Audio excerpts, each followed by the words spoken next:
Bienvenidos a Crímenes Nocturnos.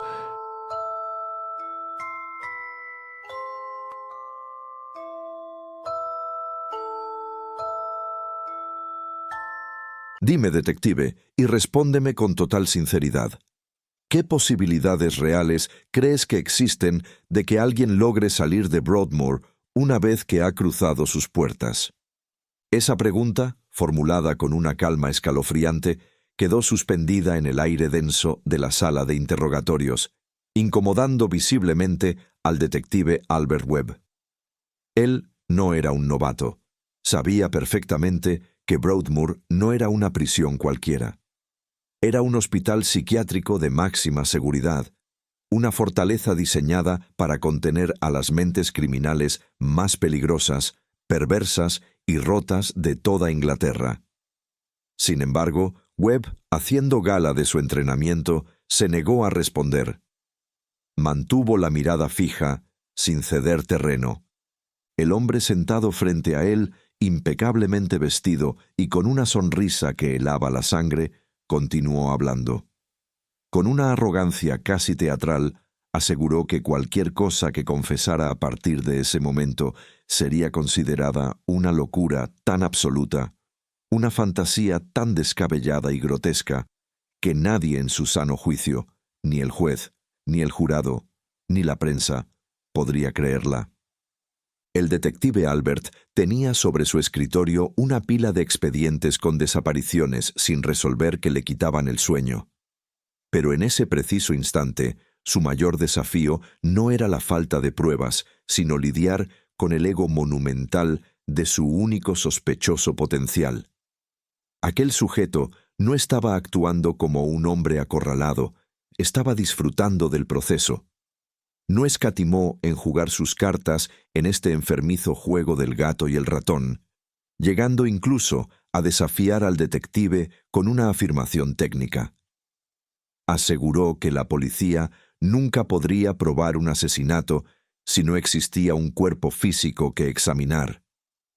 Esta cuestión legal puso a Albert en un aprieto momentáneo, un callejón sin salida jurídico. Pero su determinación era de acero.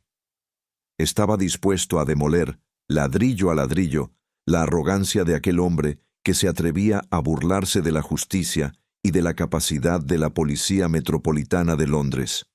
En el fondo, Albert intuía una verdad fundamental. En algún momento, el propio narcisismo del sujeto sería su perdición. Sabía que el ego desmedido provocaría la caída de uno de los criminales más repugnantes y calculadores en la historia criminal de Gran Bretaña. Antes de que desentrañemos esta mente oscura, asegúrate de darle al botón de me gusta en este video y activa la campana de notificaciones. Créeme, querrás conocer cada detalle de esta historia. Todo comenzó en una tarde gris de posguerra, el 20 de febrero de 1949. La comisaría del distinguido barrio de Chelsea, en Londres, recibió una denuncia que, a primera vista, parecía rutinaria, pero que pronto destaparía el horror. Se reportó la desaparición de la señora Olive Durant Deacon, a quien llamaremos Olive, una viuda adinerada y respetable de 69 años. Curiosamente, el hombre que vimos al inicio, desafiando al detective, identificado como John George Haigh, fue quien aportó los primeros datos sobre el caso.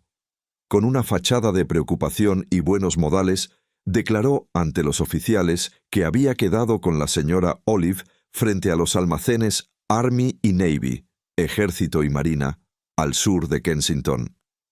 Según John, la conocía desde hacía mucho tiempo y tenían una relación cordial. Con voz suave, explicó a la policía que le pareció extremadamente inusual y extraño que ella no apareciera en ninguno de los lugares habituales que solía frecuentar. Pero John no estaba solo en la comisaría.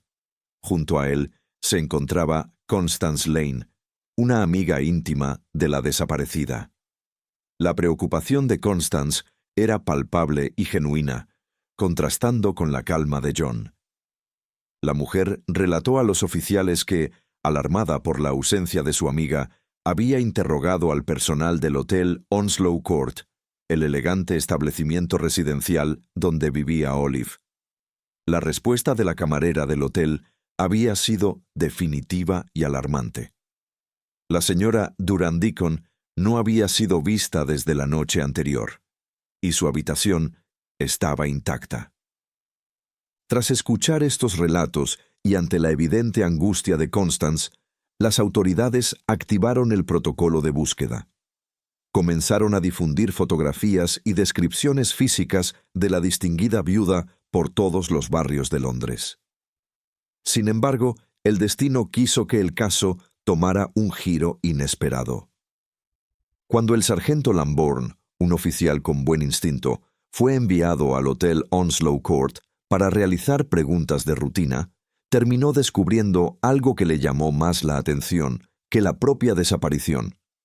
Al sargento le resultó sumamente curioso el ambiente del hotel. Era un lugar habitado casi exclusivamente por mujeres mayores, viudas ricas y solitarias. Y en medio de todas ellas, como un zorro cuidando el gallinero, vivía John George Haigh. Era el único hombre joven, encantador y siempre disponible en el lugar. Esa dinámica encendió una alarma en la mente del sargento. Ante esta única pero poderosa pista intuitiva, decidió investigar a fondo al preocupado amigo. Lambourne se dirigió a los archivos de Scotland Yard para revisar los antecedentes de John. La sorpresa fue mayúscula. Los registros de la Policía Metropolitana de Londres revelaron que aquel caballero de modales refinados tenía un pasado oscuro. John George Haigh había sido arrestado docenas de veces por delitos de guante blanco: fraude, falsificación de documentos y robo sistemático. Su ropa elegante, su discurso seguro y articulado, sus penetrantes ojos azules y su comportamiento de caballero eran solo una máscara perfecta que ocultaba a un depredador financiero. Este descubrimiento hizo que su presencia en la comisaría pasara de ser la de un testigo clave a la de un sospechoso principal. Cuando la prensa se enteró de que la policía estaba interrogando a Haigh, los periodistas rodearon el edificio.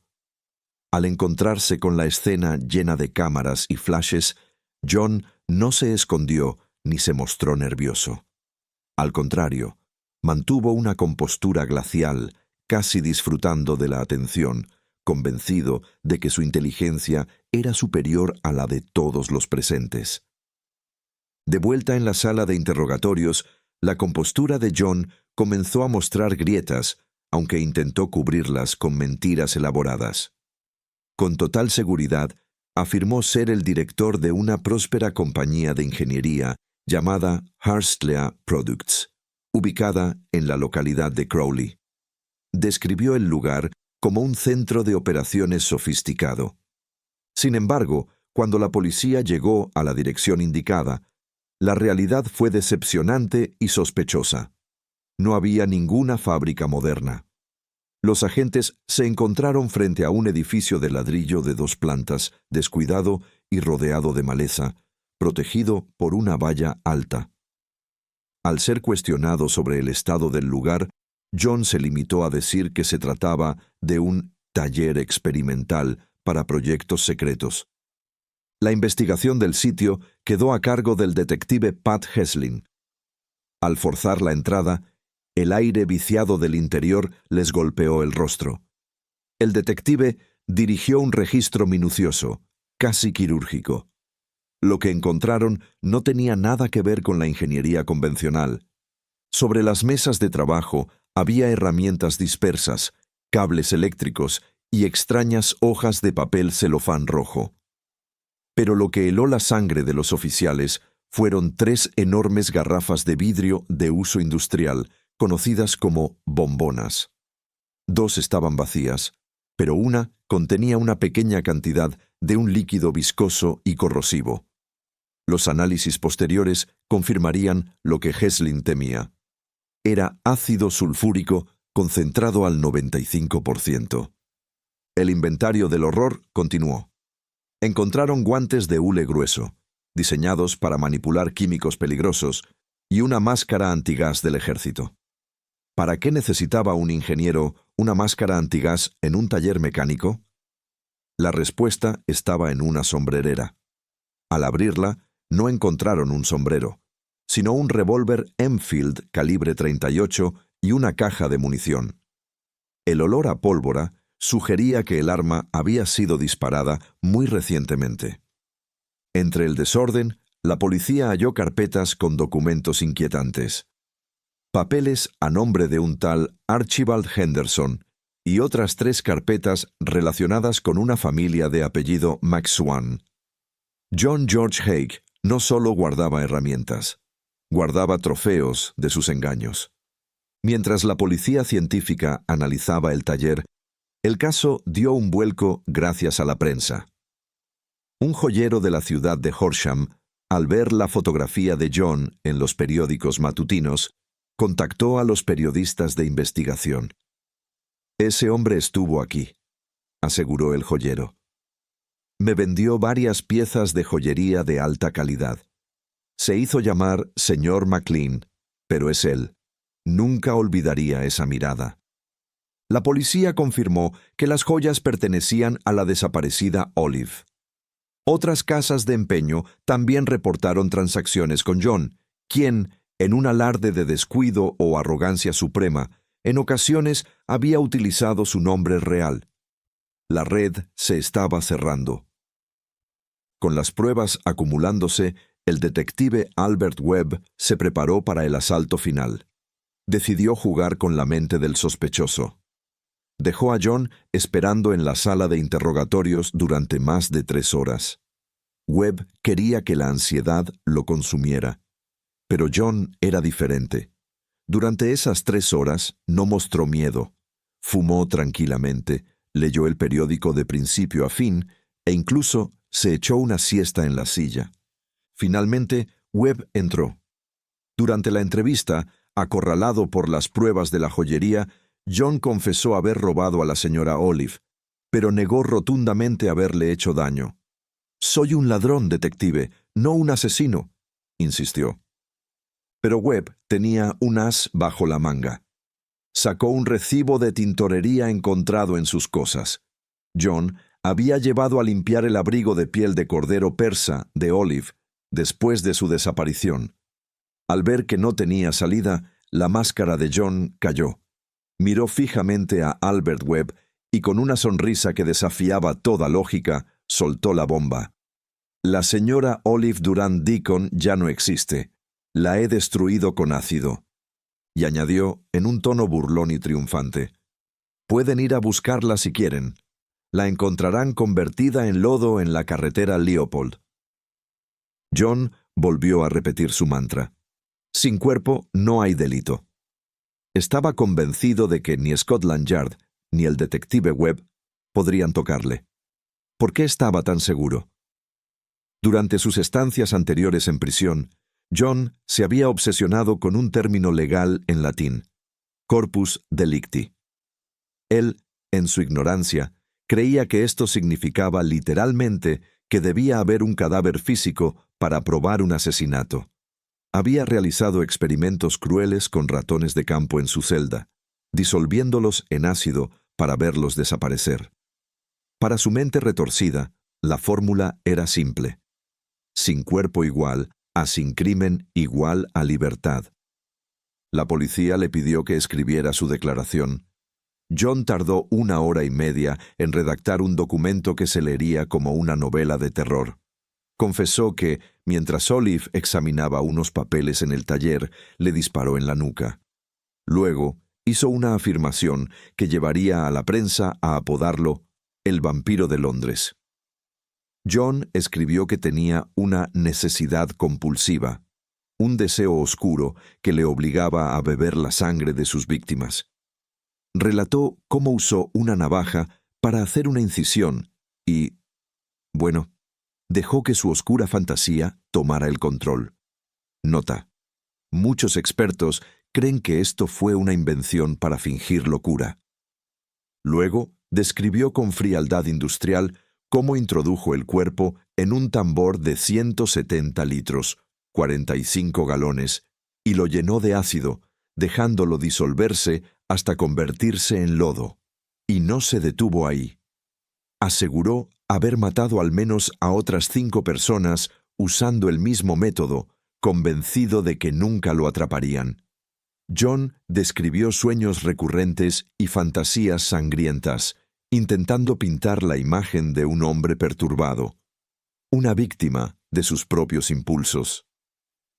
El detective Albert Webb leyó la confesión y, lejos de asustarse, reflexionó sobre un detalle clave: el lodo de la carretera Leopold.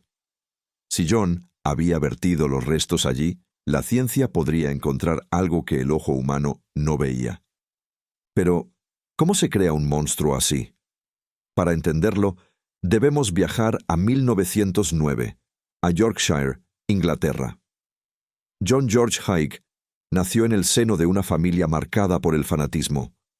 Sus padres, John Robert y Emily, eran mayores, rondaban los 40 años y pertenecían a una secta ultraortodoxa conocida como los Hermanos de Plymouth.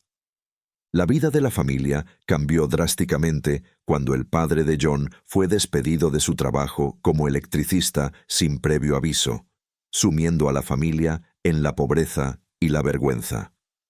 Se mudaron al pueblo de Outwood y allí el fanatismo religioso se intensificó. El grupo prohibía cualquier forma de entretenimiento, ni radio, ni periódicos, ni deportes. John creció en un silencio sepulcral. Su padre, obsesionado con mantener a su hijo puro de la maldad del mundo, construyó literalmente una valla de 3 metros alrededor de su casa. John vivía en una jaula, mirando el mundo exterior a través de las grietas. Sin amigos y aislado, sus padres le compraron mascotas para suplir el afecto humano, pero la disciplina era brutal. John relató años más tarde que, aunque rara vez le golpeaban, cuando su madre lo hacía, usaba un cepillo para el cabello con cerdas duras que le hacían sangrar la espalda. Fue en estos momentos de dolor y soledad donde la mente de John comenzó a quebrarse. Desarrolló una fascinación morbosa por la sangre, asociándola con el castigo y el placer, llegando a lamer sus propias heridas en la oscuridad de su cuarto. A pesar de ser un niño solitario, era talentoso. Aprendió a tocar el piano y ganó una beca para el coro de la Catedral de Wakefield. Pero incluso en la iglesia, su mente divagaba hacia imágenes oscuras. Mientras escuchaba los sermones sobre el cuerpo y la sangre, John no sentía devoción, sino una curiosidad macabra. Los psicólogos modernos sugieren que esta mezcla de represión extrema y simbolismo religioso violento fue el caldo de cultivo perfecto para su sociopatía. Al terminar la escuela, John intentó llevar una vida normal. Consiguió un trabajo en la administración educativa y se compró un llamativo Alfa Romeo rojo, símbolo de la libertad que nunca tuvo. Pero su brújula moral estaba rota. A los 21 años, fue despedido por robar la caja fuerte de la oficina. En 1934, John intentó jugar a ser un hombre normal. Se casó con Beatrice Hammer, una joven de 23 años que cayó rendida ante su elocuencia y sus modales de caballero. Pero la máscara de John tenía fecha de caducidad. Apenas 4 meses después de la boda, la realidad golpeó a Beatrice. Su esposo fue arrestado por fraude. Para colmo de males, esto coincidió con el nacimiento de su primera hija. Avergonzada, con el corazón roto y viendo la verdadera naturaleza criminal de su marido, Beatrice tomó una decisión drástica. Dio a la niña en adopción y abandonó a John para siempre. Incluso la propia familia de Haig, cansada de sus mentiras, le dio la espalda. Al salir de prisión, solo y sin ataduras morales, John decidió que el trabajo honesto era para los tontos. Ideó una estafa dirigida a talleres mecánicos en apuros financieros, falsificando documentos de compraventa. Esta genialidad le valió otros 15 meses de cárcel. Fue un ciclo interminable: libertad, fraude y de nuevo a la celda. Intentó ejercer como abogado falso, falsificó firmas y finalmente recibió una sentencia más dura: 4 años de prisión. Fue durante esta larga estancia en la cárcel donde John tuvo su epifanía oscura. Asignado a trabajos forzados en el taller de chapistería de la prisión, John tuvo acceso a ácidos industriales. Lo que para otros reclusos era solo un producto de limpieza, para John se convirtió en una obsesión. Comenzó a realizar experimentos secretos con ratones que atrapaba en su celda. Los sumergía en frascos de ácido y observaba, fascinado, cómo la carne y los huesos se disolvían hasta convertirse en líquido. En su mente retorcida, la ecuación estaba resuelta. El ácido era la llave de la impunidad.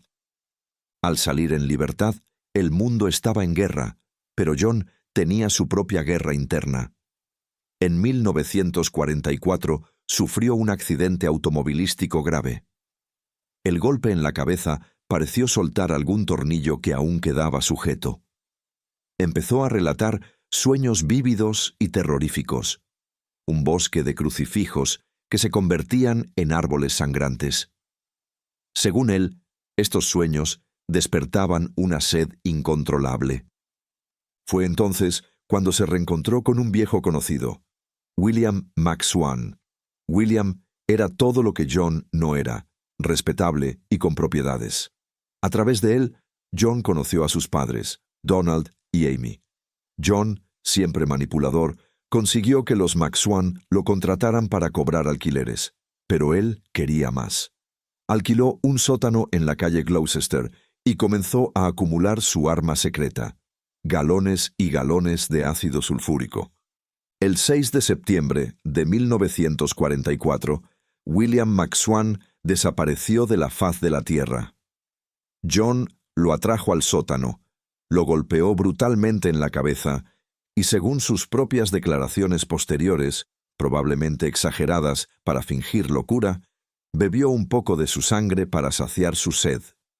Luego, introdujo el cuerpo en un tambor con ácido. Cuando William se convirtió en una sustancia líquida, John lo vertió por el desagüe. Al notar que quedaban restos sólidos, los empujó con impaciencia por la alcantarilla. Con William fuera del camino, John necesitaba apoderarse de sus bienes. Visitó a los ancianos padres, Donald y Amy, y les contó una mentira cruel. William ha huido a Escocia para evitar el reclutamiento militar. Está escondido. Durante meses, John vivió como un rey con el dinero de William. Pero la guerra terminó en 1945 y los padres empezaron a preguntar: ¿cuándo volverá nuestro hijo? John sabía que el juego había terminado. En julio de 1945, les dijo que William había regresado y los llevó a su taller en Gloucester Road para una feliz reunión familiar. La reunión fue una trampa mortal. John asesinó a ambos ancianos y los disolvió en ácido, igual que a su hijo. Con la familia completa eliminada, falsificó poderes notariales y vendió todas sus propiedades, mudándose al lujoso hotel Onslow Court. El dinero mal habido se quema rápido. 2 años después, John estaba en la ruina otra vez. Necesitaba nuevas víctimas. Encontró a Archibald y Rose Henderson, una pareja que vendía su casa. John desplegó su encanto, llegando a tocar el piano en la fiesta de despedida de la casa que planeaba robar. En esa fiesta, con un descuido imperdonable, robó el revólver calibre .38 de Archibald. John alquiló un nuevo taller, esta vez más lejos, en la carretera Leopold, en Crowley. Llevó allí sus tanques y ácidos. En febrero de 1948 atrajo a Archibald al taller y le disparó en la cabeza con su propia arma. Luego llamó a Rose, diciéndole que su marido se había enfermado. Cuando ella llegó, corrió la misma suerte. John falsificó cartas para explicar su desaparición, vendió sus bienes, pero cometió errores de novato motivados por su ego. Se quedó con el coche de Archibald y perdonó la vida a su perro, detalles que llamarían la atención. En medio de esta vorágine de muerte, John tenía una prometida, Barbara Stephens. Ella vivía en un cuento de hadas, creyendo que se casaría con un exitoso empresario. Cuando John fue arrestado por el caso de Olive, su última víctima, Bárbara sufrió un colapso. Ella creía ciegamente en su inocencia. Pero la realidad la golpeó con fuerza cuando la policía le mostró el calendario. Bárbara se dio cuenta, horrorizada, de que las fechas en las que John la llevaba a cenar o le compraba regalos coincidían con los días en que había disuelto cuerpos. El momento más escalofriante fue descubrir que la semana que John le propuso matrimonio fue la misma semana en que asesinó y disolvió a los Henderson. Había estado besando a un monstruo. John confesó hasta 9 asesinatos, intentando vender la historia de que era un vampiro loco que necesitaba sangre. Pero la policía sabía que mataba por dinero. Su defensa de locura se tambaleaba, y lo que encontraron en el taller de Crowley terminaría de destruirla. El detective Albert Webb y el patólogo Keith Simpson se enfrentaron a una escena dantesca. El patio del taller estaba cubierto de una capa de lodo grasiento. John creía que el ácido lo borraba todo, pero la química tiene sus límites. Los forenses tamizaron el lodo durante días y encontraron lo que John creía imposible. Primero, una piedra biliar humana. El ácido sulfúrico disuelve el tejido, pero la grasa y el colesterol de una piedra biliar crean una capa protectora cerosa que resiste la corrosión. Luego, encontraron 12 kilos de grasa humana saponificada, convertida en una especie de cera mezclada con la tierra. Pero la prueba reina fueron los dientes. Encontraron una dentadura postiza completa. El acrílico de la dentadura es un plástico que el ácido no afecta. La doctora Helen Mayo confirmó sin lugar a dudas que esa prótesis pertenecía a Olive Durant Deacon. También hallaron el asa de un bolso rojo, un pintalabios y fragmentos de hueso de pie y columna vertebral que no se habían disuelto totalmente. Para cerrar el caso y destruir la coartada de John ante el jurado, el doctor Turfit, del laboratorio forense, realizó un experimento macabro pero necesario. Tomó un pie humano amputado, donado por un hospital, y una pata de oveja, y los sumergió en ácido bajo las mismas condiciones que John describió. El resultado fue científico e irrefutable. La grasa humana flota y resiste, y ciertos plásticos sobreviven. El experimento demostró que los restos encontrados en el patio eran, sin duda alguna, lo que quedaba de las víctimas de John George Haigh. Poco más de un mes, la policía tenía un caso sólido como una roca. La prensa ya no lo llamaba caballero, lo llamaban el asesino del baño de ácido. La opinión pública, horrorizada por los detalles de la grasa y los huesos, clamaba por una sola cosa: la horca. Pero John, en su celda, aún creía que tenía una última carta por jugar: convencer al mundo de que estaba loco. Mientras Londres se recuperaba del shock, los periódicos de la época encontraron en John George Haigh una mina de oro.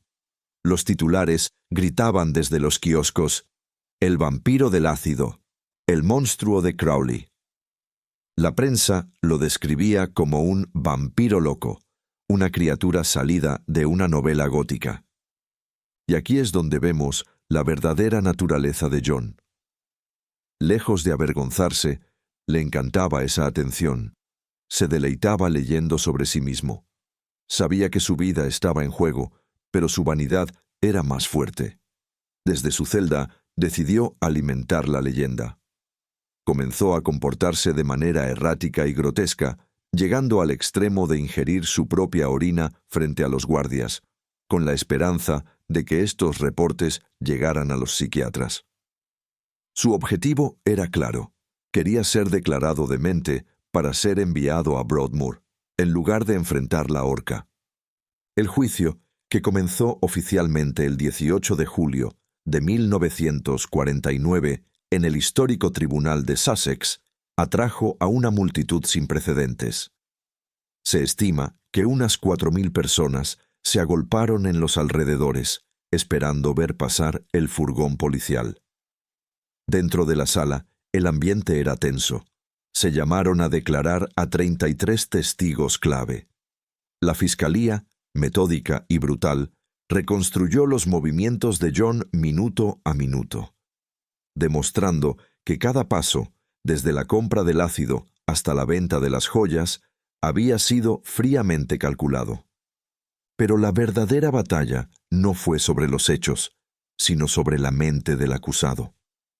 Durante el periodo previo al juicio, no menos de 12 psiquiatras del gobierno examinaron a John. Todos llegaron a la misma conclusión. Su historia sobre la sed de sangre era una farsa. Los médicos notaron algo curioso.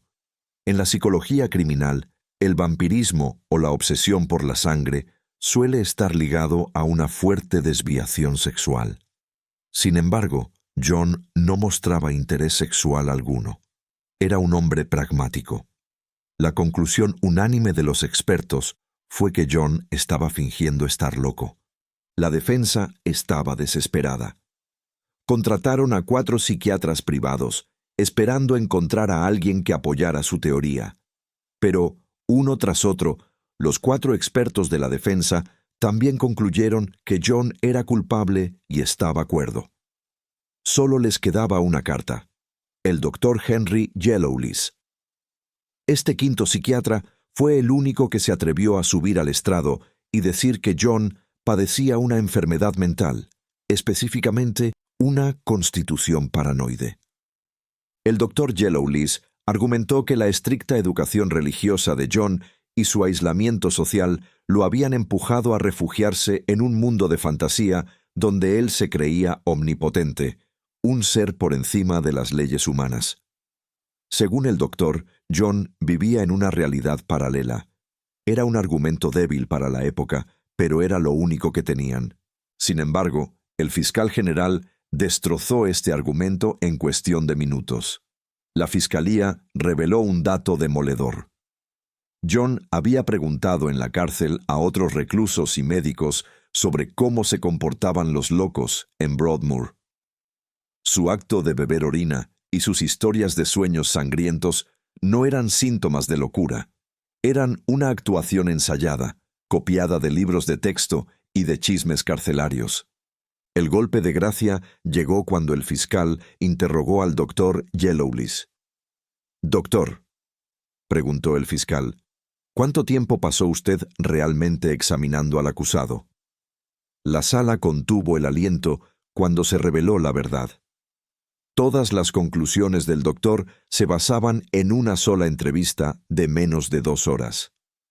Además, el propio doctor tuvo que admitir bajo juramento que John sabía que lo que hacía estaba mal según la ley, la definición legal de cordura, porque si no lo supiera, no habría intentado ocultar los cuerpos ni falsificar las firmas. La defensa se derrumbó como un castillo de naipes. Mientras su vida pendía de un hilo, John seguía haciendo negocios. Curiosamente, no tenía dinero para pagar a sus abogados, así que hizo lo impensable. Vendió la exclusiva de su confesión al periódico News of the World. El diario pagó su defensa a cambio de los detalles escabrosos de los crímenes. Este hecho fue tan escandaloso que el editor del periódico terminaría yendo a la cárcel por interferir en un juicio en curso, un detalle que demuestra el caos que John generaba a su alrededor. Durante todo el proceso, mientras se discutían los detalles más horribles de sus crímenes, John George Haigh se mostró aburrido. Se pasó la mayor parte del juicio resolviendo crucigramas en el banquillo, ignorando al juez y al jurado, en una última muestra de desprecio por la vida humana. El fiscal general, Sir Hartley Shawcross, cerró su alegato con una frase lapidaria. Este hombre no mató por locura, mató por lucro. El ácido no era un ritual, era una herramienta de negocio, y su supuesta locura es solo su última estafa. El jurado se retiró a deliberar. No necesitaron mucho tiempo. Tardaron solo 15 minutos. Cuando regresaron, el veredicto fue unánime. Culpable. El juez se colocó el tradicional gorro negro ceremonial y sentenció a John George Haigh a morir en la horca.